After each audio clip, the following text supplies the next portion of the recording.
찬미 예수님, 오늘은 대림 제2주일입니다. 인간 존중과 인권 신장은 복음의 요구입니다. 그런데 오늘날 인간의 존엄성이 무시되고 짓밟히는 경우가 적지 않습니다. 특히 태아의 인권이 그렇습니다. 태아는 인권을 가지고 있는데 전혀 보장을 못 받고 있습니다. 그래서 낙태가 많이 만연되고 있습니다. 한국천주교 주교회의는 1982년부터 해마다 대림 제2주일을 인권주일로 지내기로 하였습니다. 하느님의 모습으로 창조된 인간이 그의 막깝게 살아갈 수 있도록 적극적인 관심과 노력을 기울이고자 한 것입니다. 오늘의 독서와 복음의 주제는 메시아이고, 메시아를 받아들인 사람들은 어떻게 살아야 하는지에 대한 말씀입니다. 첫째로 오늘 제1독서에서 이사야 예언자는 이 세상에 오실 메시아가 다윗 가문에서 날 것을 예고합니다. 그날에 이사이의 그루터기에서 햇순이 돋아나고 그 뿌리에서 새싹이 움트리라. 여기 이사이는 다윗의 아버지입니다. 그래서 그 다윗 가문에서 이 이스라엘의 두 번째 왕이 태어나지요. 그러니까 이사이의 가문에서 두 번째 왕이 태어나는데, 첫 번째 왕은 사울이었는데 하느님의 말씀대로 서신하지 않았기 때문에 쫓겨났고, 두 번째 다윗이 이제 왕이 됩니다. 그리고 이후에 이사이의 가문은 왕을 배출하는 가문이 됩니다. 훗날 그 가문에서 메시아가 태어날 것을 이사야 예언자는 예언한 것입니다. 그래서 예수님이 바로 다윗 가문에서 태어났어요. 성모님과 요셉이 다윗 가문의 후손이었거든요. 그 위에 그 주님의 영이 머무르리니 지혜와 슬기의 영, 경륜과 용맹의 영, 지식의 영과 주님을 경외합니다. 이사야 예언자는 메시아 위에 주님의 영, 곧 성령께서 머물 것을 예언합니다. 메시아이신 예수님께서 요르단강에서 세례를 받고 올라오실 때 성령께서 비둘기 모양으로 예수님께 내려오시죠? 그렇게 해서 이 주님의 영이 머문다고 하는 이 예언이 이루어집니다. 그는 주님을 경외함으로 흐뭇해하리라. 그는 자기 눈에 보이는 대로 판결하지 않고 자기 귀에 들리는 대로 심판하지 않으리라. 인간은 눈에 보이는 대로 판결하고 자기 귀에 들리는 대로 심판하지만 메시아는 사람의 마음속까지 다 아시는 분이기 때문에 인간처럼 판결하거나 심판하지는 않으신다 하는 것입니다. 그래서 여러분들이 억울한 일 당하면 하느님은 아신다, 예수님은 아신다, 이렇게 생각하시면 돼요. 힘없는 이들을 정의로 재판하고 이 땅에 가련한 이들을 정당하게 심판하리라. 그는 자기 입에서 나오는 막대로 물의 배를 내리치고 자기 입술에서 나오는 바람으로 악인을 죽이리라. 정의가 그의 허리를 두르는 띠가 되고 신의가 그의 몸을 두르는 띠가 되리라. 메시아가 오시면 사람들의 인권을 유린하는 불의한 자들을 없애고 정의를 실현할 것을 예고합니다. 그런데 메시아가 2000년 전에 오셨지만 아직도 정의가 완전하게 실현되지 않고 불의가 판치는 것이 오늘의 세상입니다. 예수님께서 재림하시면 이 정의와 신의가 완전히 이루어지는 세상이 될 것입니다. 늑대가 새끼 양과 함께 살고 표범이 새끼 염소와 함께 지내리라. 송아지가 새끼 사자와 더불어 살쪄가고 어린 아이가 그들을 몰고 다니리라.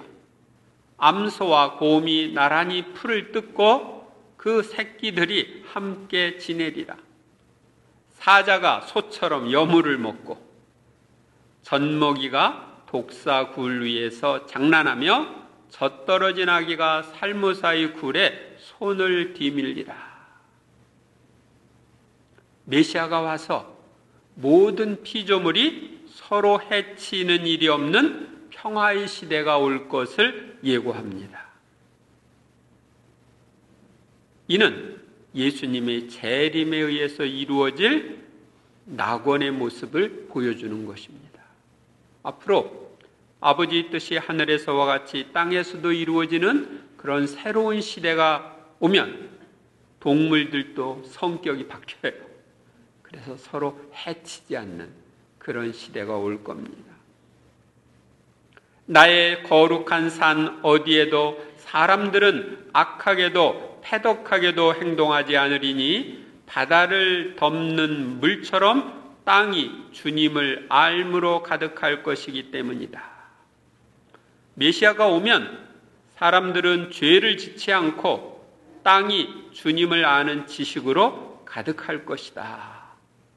이는 메시아가 오심으로 시작되어 재림으로 완성될 것입니다. 조금 더 구체적으로 이야기하면 예수님이 이 세상에 오셔서 죄인들의 회개를 위한 복음을 전하셨죠? 그분을 믿고 따르는 사람들은 전보다 죄를 덜 짓고 죄에서 벗어나고, 또 예수님은 이 세상에 오셨을 때 여러 가지 가르침을 통해서 하느님이 어떤 분이신지 알려주셨죠? 그런데 그것이 완성되는 것, 그것이 앞으로 있을 거예요. 그래서 세상에 악이 사라지고 하느님을 아는 지식이 충만할 때가 올 텐데, 그것은 바로 예수님의 재림에 의해서 이루어질 세상입니다. 그날에 이러한 일이 일어나리라. 이사이의 뿌리가 민족들의 깃발로 세워져 결애들이 그에게 찾아들고 그의 거처는 영광스럽게 되리라. 메시아가 오늘날 이사이의 뿌리인 메시아가 민족들의 깃발로 세워져 결애들이 그에게 찾아든다. 이 예언은 지금 현재 진행 중입니다. 이사이의 뿌리인 예수 그리스도가 지금 민족들의 깃발로 세워져서 민족들이 그쪽으로 가고 있죠. 그래서 지금 전 세계가 점점 복음화되어 가고 있습니다. 그래서 전 세계 거의 모든 민족들이 복음을 알고 조금씩 복음을 향해서 다가오고 있는 것이 지금까지 2000년 동안의 역사입니다. 오늘의 화답송에서도 주님, 이 시대의 정의와 평화가 꽃피게 하소서 하면서 정의와 평화를 기원합니다. 그런데 평화를 원한다면 정의를 실천해야 합니다. 불의가 있는 곳에는 평화가 있을 수 없습니다. 불의가 있으면 불만이 생기죠. 그러니까 평화가 올 수가 없는 거예요. 둘째로, 오늘의 복음에서 세례자 요한은 메시아를 맞이할 준비로 회개를 촉구합니다. 그 무렵 세례자 요한이 나타나 유다 광야에서 이렇게 선포하였다. 회개하여라. 하늘나라가 가까이 왔다. 그때 예루살렘과 온 유다와 요르단 부근의 모든 사람이 그에게 나아가 자기 죄를 고백하며 요르단강에서 그에게 세례를 받았다. 회개라고 하는 것은 불의한 삶을 버리고 정의로운 삶을 사는 것입니다.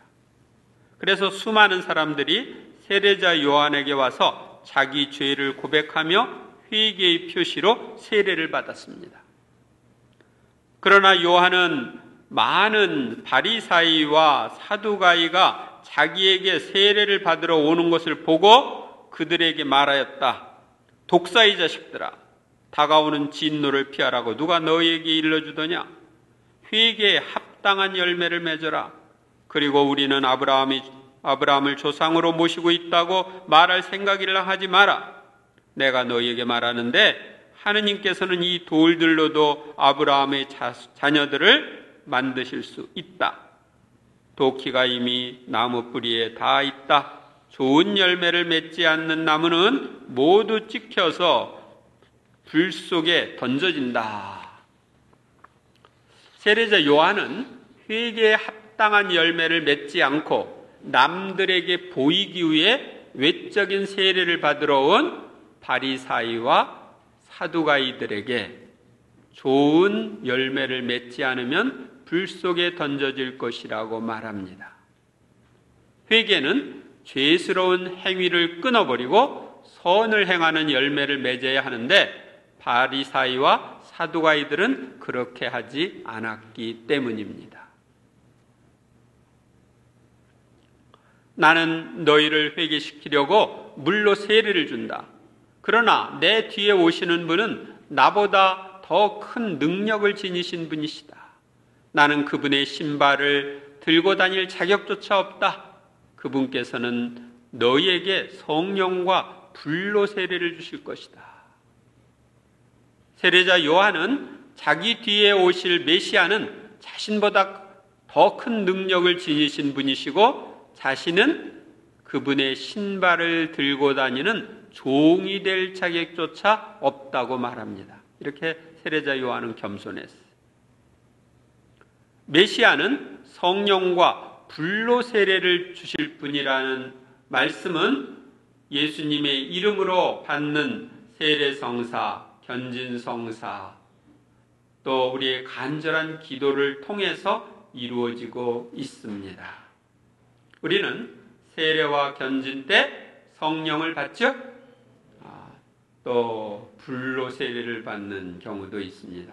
이 불세례 체험한 신부님 한 분 소개를 하면은 제가 아는 신부님 중에 청주교구에 계신 신부님인데 이분은 말더듬이였어요. 말더듬이. 말더듬이니까 신학생 때 이제 신부가 되면 말을 더듬으니까 강론을 해야 되는데 제대로 할 수 있어요? 없으니까 굉장히 고민에 빠졌어요. 본당 신부님 이 얘를 계속 신학교 다니게 해야 될 건가 말아야 될 건가, 신학교 교수 신부님도 쫓아내야 될 건가 어떤가. 근데 이분은 성체에 대한 신심이 있었어요. 그래서 신학교 들어가기 전부터 성체 예수님께 기도를 하는 사람이었어요. 근데 이제 자기가 조금 있으면 품을 받아야 되는데 말더듬으로 어떻게 할 수가 없는 거예요. 그래서 성체가 모셔져 있는 감시를 앞에서 기도를 했답니다. 그러니까 감실 앞에서 그냥 죽기 살기로 기도를 하는데 감실에서 불이 내려오더래요. 불이 내려와가지고 자기를 덮쳐가지고 쓰러졌어. 쓰러졌다가 깨어났어요. 신학교에 있을 때. 그러고 나서 말더듬이가 싹 없어진 거예요. 그래서 지금은 유명한 강사로 여기저기 다니면서 강론을 하고 있습니다. 그래서 하느님께서 그런 불세례를 통해서, 즉 성체 안에 계신 예수님께서 불세례를 통해서 우리의 어떻게 해도 고칠 수 없는 그런 부분들을 고쳐주시는 걸 볼 수가 있습니다.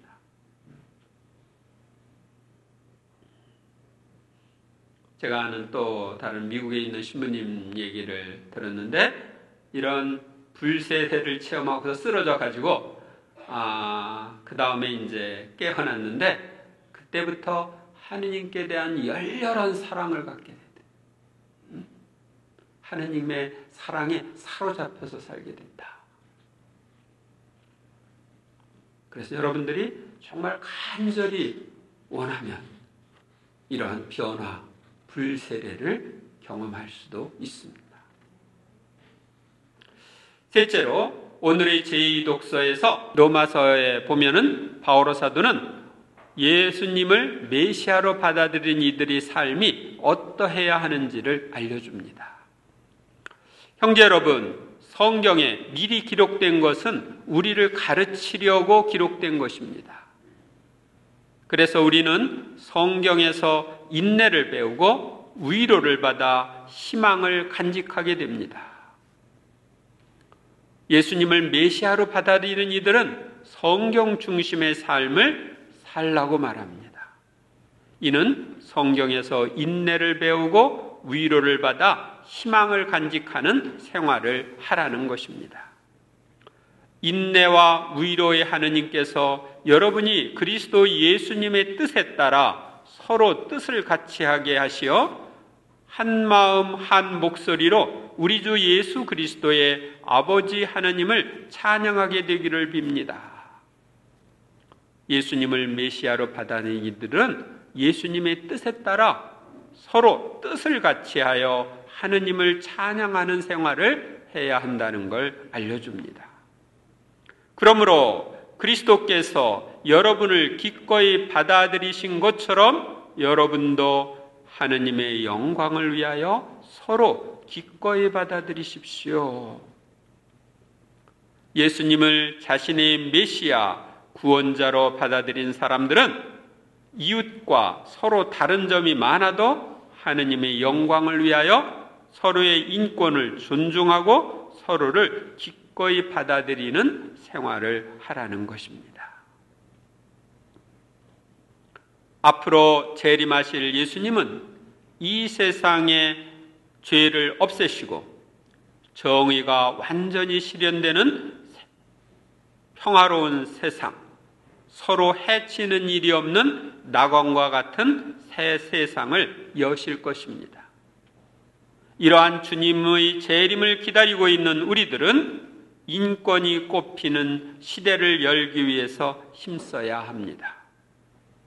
인권이 존중되는 사회가 되려면 모두 예수님을 메시아, 즉 우리 자신의 주님과 구세주로 받아들여야 합니다. 그리고 예수님을 메시아로 받아들이는 사람들은 회개하여 죄를 용서받고 용서를 받은 후에는 성경 말씀대로 살아야 합니다. 그래야 남의 인권을 존중하고 나의 인권도 존중받는 생활을 할 수 있고 또 평화와 정의가 꼽히는 새 시대를 열 수가 있습니다. 우리는 이번 한 주간 동안 예수님이 재림하셔서 이루실 새하늘 새 땅의 새 시대, 전쟁도 없고 죄도 없고 서로 해치는 일도 없는 낙원과 같은 새 세상을 기대하고 재림하실 예수님이 그 새 세상을 빨리 열어주시기를 기도하면 좋겠습니다. 아울러 내가 이제 예수님을 구원자로 받아들였으니까 내 주변에서부터 평화와 정의가 깃드는 세상이 될 수 있도록 내가 정의를 실천함으로써 내 주변에 평화가 올 수 있도록 힘쓰는 한 주간이 되시기를 바랍니다.